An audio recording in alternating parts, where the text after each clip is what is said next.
Good morning, Ma'am Annalisa. Pwede ba kami maka-interview about sa health literacy? Oh, okay. My name is Cindy Mgayama. I'm interviewer about health literacy and And my name is Arnold Diskerteng. Yeah. pa kami magtanong ng iyong pangalan. Ako si Annalisa Maro Cabasag. Female. Age is 47 years old. BHW sa Barangay Kaungkot. Then, akong gidanga po ipil-ipil. Ngayon na po kaming katanungan. Why is literacy important? Health literacy is important. Sa akong bahin nga, sa ako ka BHW, 5 years naman ako na kuan BHW sa Kaungkot. Ang health good ang importante. Labi na gayon sa mga buntis. Ang buntis, amo na siya nga advisean nga kinahanglan magpa-prenatal gid siya kada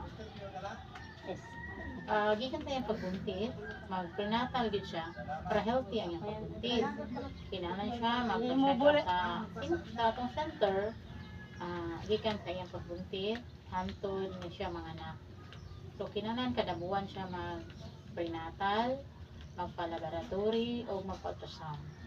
So, labi na gid sa pag-uman niya panganak, ang kuya, amo gid na siya advice na kinahanglan magpa-immunize para na siya'y kuan gid sa iyang lawas, prevention. Kinahanglan siya pag anak niya na siya bakuna nga BCG, dayon ikan sa 6 weeks magpabakuna gid ang kuya para healthy kanunay na siya prevention sa ilanat, sa kanang humukukal ara na siya prevention sa baga, para kung ubo ng kuya dili siya mo grabe ang ubo kamay bakuna naman siya para sa iyang baga. Then mag 6 months ang kuya, ato na siya taga vitamin A. Pag 9 months naman may bakuna ang kuya sa turokay para sa tip dust. Then usba na siya bakuna pag 1 year old, kana siya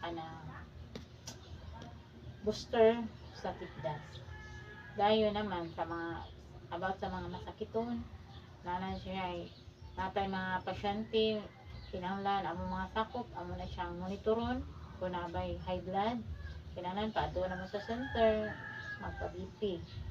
Dayon kung taas na gid ang BP, amo na siyang advice na mo pa-check up sa doktor para ma-monitor ang iyang BP, yung tagaan sa resita, yung maintenance para healthy siya. Kinahanglan siya magpa-laboratory, depende sa doktor kung kuman siya sa check-up, tagaan siya sa resita, maintenance. Dayon, ara man ni dili sa atong sentro, ara man tayo libre nga tambal.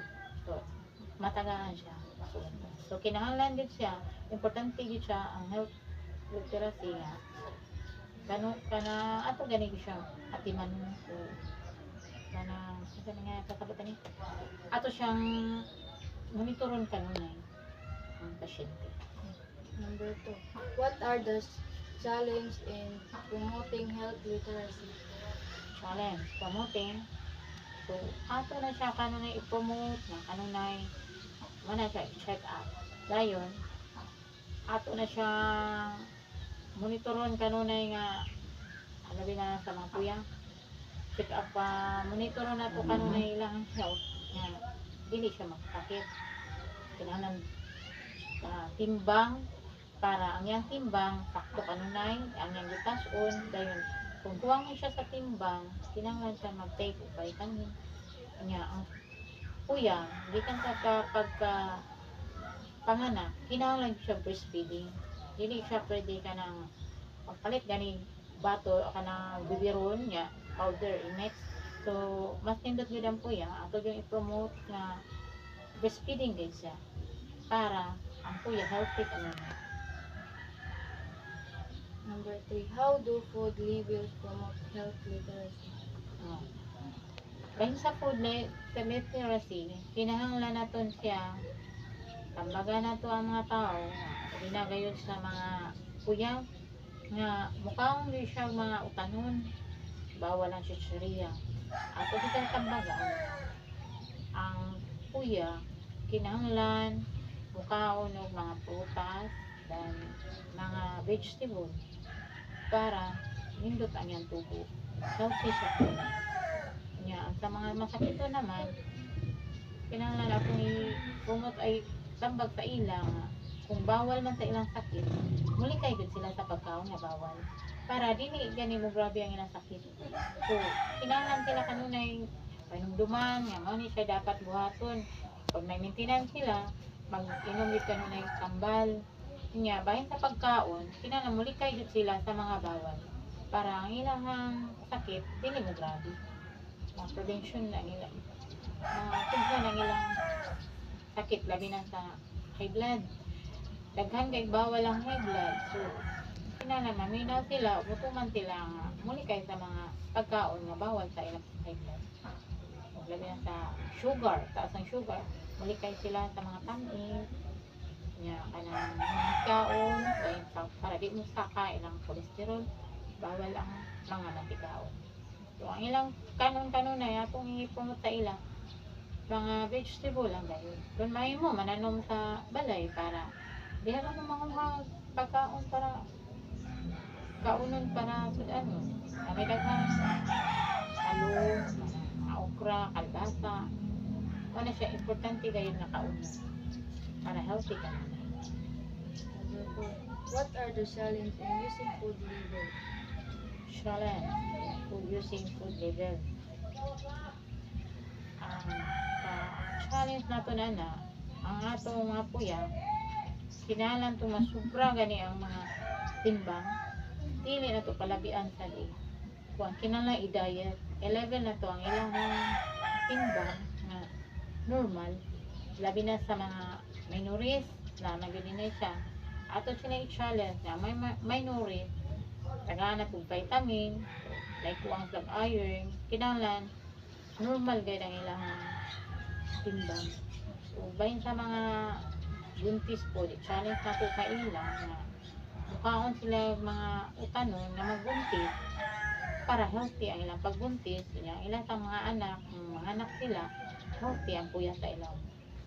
So, sa ato mga masakiton, kinahanglan po sila mukaon yung mga vegetable lang gayon. Number 5. How can school promote health literacy to food label? School provide health literacy. Okay. Sa school, ang puya magsugod na sa daycare. So, ang daycare, ara diya magsugod ang puya. Ato ni silang monitoron ilang timbang. So, di pa siya may nourished, dayon, kinahanglan namay sa mga feeding. Kinahanglan ang feeding, nagit siya mga vitamins na pagkaon na more on nutrients.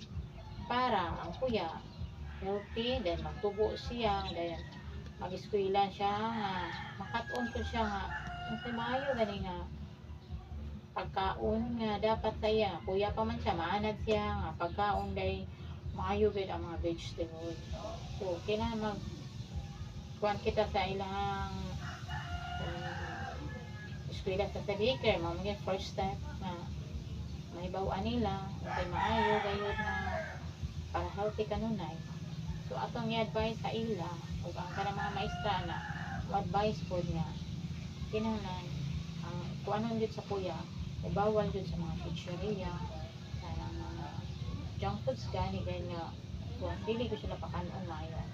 Ang dapat nila pag-feeding gayud permi sa school dayon advice vitamins dayon vegetable gayud permi na so ato di itudlo sa puya dahil sa eskwelahan na kinahanglan yun ang kuya anaron gani gud pagpakaon yung mga health pa mga vegetable ng isda mga utanon o mga prutas mao na iperme na to yung kuwan sa mga kuya itudlo ko sa first step sa school ang daycare mga yun para maanad sila magtubo sila hangtod sila magdako makabaw sila nga importante gud ang mga utanon lang kaon para healthy kanon. Thank you, Ma'am Annalisa, for answering my interview about health literacy. You're welcome.